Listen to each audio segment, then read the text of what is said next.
Fala meus amigos e minhas amigas, estamos juntos para mais um vídeo. Se inscreve no canal se você não for inscrito e deixa o seu like. E não se esqueça, vai comprar materiais esportivos, roupas casuais, acessórios para treino, para o seu esporte preferido ou para o esporte que você pensa em começar. Ou para sua mãe, Dia das Mães está chegando, não deixa para a última hora. Lá na Centauro você encontra de tudo. Roupas, acessórios, tênis, roupas de time. Dê uma passadela, dê uma bisoiada lá nas ofertas da Centauro. Com o cupom DONAT você vai ter 10% de desconto, tá bom? Produtos de entregas pela Centauro com 10% de desconto, só com cupom DONAT. O link tá na descrição, aproveita lá, bora para mais um vídeo. Fala meus amigos, minhas amigas. Esse título é forte, né? Fora Abel, depois de uma vitória como aquela, depois de uma boa coletiva. Talvez você tenha recebido isso como um chute na canela, né? Por que esse imbecil tá falando isso agora? Pois é, esse título foi feito com muita sagacidade e um pouquinho assim de sacanagem pra mexer com o teu pensamento, pra que você viesse de fato assistir o vídeo, mas, eu assumo isso, tá? Sem problemas, mas não é uma cutucada a ninguém, não é uma indireta a ninguém que deseja fora Abel ou que em algum momento falou fora Abel. Eu sempre falo, principalmente nos meus textos do Instagram, que pra mim o futebol não é sobre estar certo no dia seguinte, não é sobre ter razão. Pra mim o futebol é muito mais sobre entrega, sentimento, sobre acreditar, sobre se jogar no abismo, esperando que seu time conquiste alguma coisa. Pra mim é isso, futebol é isso, né? Então eu não tenho muito essa pretensão de querer ser o certinho, querer ser o dono da razão, não. Longe de mim. Mas essa é uma oportunidade de falar pra vocês, responder uma pergunta que na verdade muitas pessoas me fazem quando eu critico o Abel. Pra muitos eu sou um passapano do cacete, né? Mas na verdade eu critico o Abel sim, já critiquei ele aqui em algumas oportunidades. E nesses momentos, alguns amigos levantaram a pergunta: tá, você fica criticando o Abel, então por que você não pede fora Abel? E eu nunca respondi isso, pelo menos não de maneira direta. E não é porque eu não queria responder, ou não é porque eu tinha medo da resposta, não. Mas é porque, na verdade, talvez eu não soubesse por quê. Que em alguns momentos eu criticava o trabalho do Abel, em alguns momentos eu achava que o Palmeiras estava num beco sem saída, mas eu nunca pedi fora Abel, eu nunca cheguei aqui e falei: olha, acho que o Abel tem que sair. Eu acho que nós precisamos de outro treinador. Eu acho que o Abel não vai dar mais frutos. Eu acho que o Abel tá acabado. Eu acho que o Abel não tem mais o que tirar desse time. Eu acho que o Abel precisa sair. Na verdade, o que eu falava era o contrário. Eu falava: as coisas estão ruins, o Palmeiras não tá jogando bem, o Palmeiras é um eco daquele time que foi. Só que eu tenho que acreditar. Acho que dá pra dar a volta por cima. Acho que dá pra extrair mais. Essa era a minha resposta. Mas ela não era uma resposta direta pra pergunta: por que você não pede fora Abel? E eu tenho refletido muito a respeito da minha criação de conteúdo. Na verdade, eu tenho refletido muito a respeito da minha vida. E parte da minha vida é criar conteúdo. Então, esse é um pensamento que hora ou outra passa pela minha cabeça. E essa ficha caiu esses dias e ela tá ecoando até hoje, do porquê de algumas coisas. E eu cheguei à resposta do porquê eu acho que eu nunca pedi fora Abel. E eu nunca pedi fora Abel porque eu acho que eu prefiro que o meu time seja um time competitivo, ainda que nem sempre brilhante, que seja um time que sempre brigue pelas competições, ainda que eu sei que em algum momento a gente vai decepcionar, como foi ano passado, ter caído da Libertadores da Copa do Brasil na primeira fase do mata-mata foi um chute no saco que, quando eu lembro, dói até hoje. Ter chegado numa semifinal contra Atlético Paranaense e contra Boca Juniors e ter saído da forma como a gente saiu, principalmente contra o Boca, é um chute no saco que me dói até hoje quando eu lembro também. Mas você parou pra pensar que chegar numa semifinal de Libertadores, na nossa história centenária, com tantos times que a gente teve, foi algo raro? Quer dizer, nós chegamos em 99, né? A gente passou pra final eliminando o Corinthians. Nós chegamos numa final de novo em 2000, depois de eliminar o Corinthians nas quartas. Chegamos na final contra o Boca. E chegamos em 2001, numa semifinal também. E isso duas vezes com o Felipão, 99 e 2000, e uma vez com o Celso Roth, em 2001. Depois foi a derrocada do Palmeiras, né? E aí a gente foi voltar a chegar numa outra semifinal em 2018 com o Felipão também, mais uma vez. Depois a gente só foi chegar numa semifinal mais uma vez 4 vezes seguidas com o Abel. Então o que aconteceu de forma tão esporádica na nossa vida, na nossa história, aconteceu com mais frequência desde a chegada do Abel Ferreira.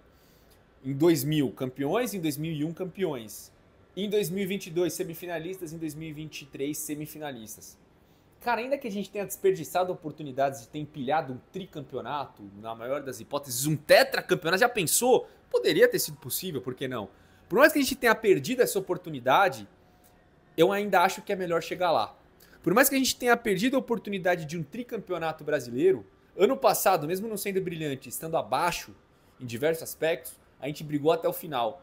Foi um puta vacilo ter deixado aquele empate contra o Botafogo. A gente precisa de um empate em casa contra o Botafogo. Foi um vacilo que talvez a gente não tenha a oportunidade de repetir. Já parou pra pensar nisso? Do tão difícil que é conquistar 3 seguidos, um campeonato tão equilibrado como o brasileiro? Pois é, a gente vacilou muito, mas ainda assim a gente foi competitivo naquele campeonato, mesmo com todos os problemas e com o futebol em baixa. A gente foi competitivo até o final. Foi foda perder a chance de ter um tetracampeonato contra o Corinthians. E talvez a gente nunca tenha essa oportunidade de novo contra esse Corinthians, que não é nada demais. É um time que melhorou em relação ao que era, mas ainda é aquém do Palmeiras. E a gente fez uma final muito ruim contra eles. Pô, fiquei revoltado, doeu pra caralho. E todo jogo que eu vejo do Corinthians eu falo, como foi possível que a gente não fez um gol em 2 jogos nesses caras?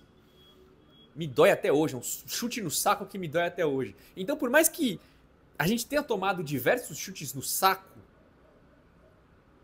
com todo respeito a você, minha amiga que tá acompanhando, imagine a dor em outro lugar, mas por mais que a gente tenha tomado, vamos falar de canela, vai, dói pra caralho também, tomado todos esses chutes na canela, eu ainda prefiro ter a chance de tomar um chute na canela do que nem ter a possibilidade disso. E o Abel, ele tem entregado justamente isso. No começo, títulos em profusão, uma cachoeira de conquistas, recordes atrás de recordes, mas sempre um time competitivo, mesmo que ainda não jogue bem, em alguns momentos. E eu não acho que isso é tão fácil de conseguir. A partir do momento que a gente entender que o Abel precisa sair e que vai chegar outro técnico, claro, o argumento de que, mas existem outros técnicos por aí, o Flamengo encontrou, o Botafogo encontrou, tá, isso é verdade. Isso é um fato. Existem muitos outros técnicos por aí. Talvez até melhores que o Abel. O que o futuro reserva não tem como saber. De repente chega um técnico da Iugoslávia, o Tchernopilas, sei lá o que, não é nome de grego, mas enfim. Chega esse cara aí amanhã e esse cara pode ter um efeito ainda maior do que o Abel. É raro, é difícil, é um raio caindo no mesmo lugar, num espaço muito pequeno de tempo, mas por que não pode acontecer? Só que é justamente isso, é muito raro de acontecer.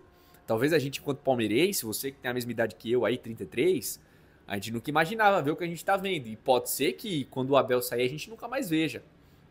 Pode ser que cheguem outros treinadores, que a gente continue forte, que a gente continue conquistando títulos, mas talvez a gente não tenha a noção de tudo que tá acontecendo agora. Pode ser que a gente tenha só lá na frente. E o lá na frente talvez não reserve algo tão bom assim pra gente. Ou reserve, vai saber.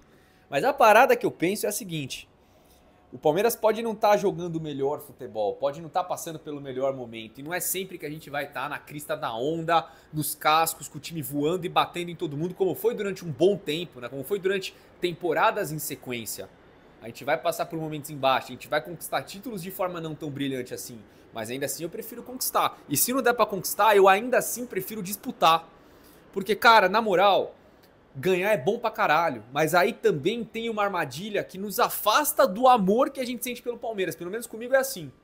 E a armadilha é que o ganhar nunca tá bom, nunca cessa. A gente nunca vai estar satisfeito por ganhar. E tudo bem, é legal, porque a essência do esporte é essa. Só que a gente tem que entender também que é sempre muito difícil ganhar. Toda hora, a todo instante, todas as competições. E você já não se pegou em algum momento pensando, tá, beleza, acabamos de ser campeão. Ok. E agora, qual vai ser a próxima crise? Qual vai ser o próximo título? Qual vai ser a próxima grande notícia ou a próxima notícia devastadora que vai preencher o abismo entre um título e outro? A gente mal é campeão, já tá olhando pra frente. Tá, beleza, o que vem agora? A gente nem curtiu. Então eu acho que esse período, por mais gostoso que ele tenha sido, ele também... Sei, cara, falando por mim, se você se enquadrar nesse pensamento, comenta aí, mas talvez ele tenha nos deixado me deixado meio sintético. De ganhar e de olhar pra frente. Beleza, o que vem agora? E eu lembro disso na arquibancada do Allianz Parque, no último título paulista contra o Santos. A gente foi campeão. Eu olhei pro campo e falei, tá legal, bacana. E aí? É isso. Beleza. Show. Cadê aquela emoção? Cadê aquela certeza de que a gente chegou no ponto mais alto do estado? E não vem desvalorizar o Campeonato Paulista, porque o 20 foi legal pra caralho, o 22 com virada contra o São Paulo foi legal pra caralho. O 2008 com Valdívia, Diego Souza, aquela turma toda lá que a gente não ganhava um tempão em cima da Ponte Preta, ganhamos, goleada, foi gostoso pra caramba. Ou até mesmo o Campeonato Brasileiro 23. Beleza, ganhamos mais um, show de bola, vou pra casa, e aí? Não sei, cara, pelo menos eu me peguei pensando nisso e pra mim caiu a ficha de que, cara, a gente precisa valorizar mais a jornada. A gente precisa valorizar mais o que tá acontecendo agora. O que vai acontecer lá na frente é uma grande incógnita, mas o teu amigo palmeirense tá aqui do seu lado agora. O seu pai palmeirense está do seu lado agora. Sua mãe palmeirense está do seu lado agora. A história está acontecendo agora. Os dias estão acontecendo agora. É o presente que está acontecendo. E a gente precisa valorizar um pouco mais disso. A gente precisa, de repente, estar mais satisfeito com as jornadas do que com o fim.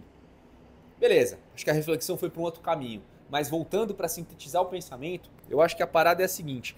Eu nunca pedi fora Abel porque eu acho que ele ainda é capaz de nos manter chegando lá. Por nos manter vivos, por nos manter disputando, por nos manter relevantes. E a gente sabe o que é não ser relevante, né? A gente sabe o que é o Palmeiras viver de sparring. Já faz muito tempo que a gente não passa por isso, é verdade. O projeto Crefisa, Paulo Nobre, gestão Gagliotti e tudo mais, tem até a própria Leila, de certa forma, tem nos mantido fortes, tem nos mantido competitivos. A reformulação de elenco foi muito interessante. O Palmeiras tem um bom elenco hoje para seguir adiante, é por isso que a cobrança é tão alta também. Então, cara,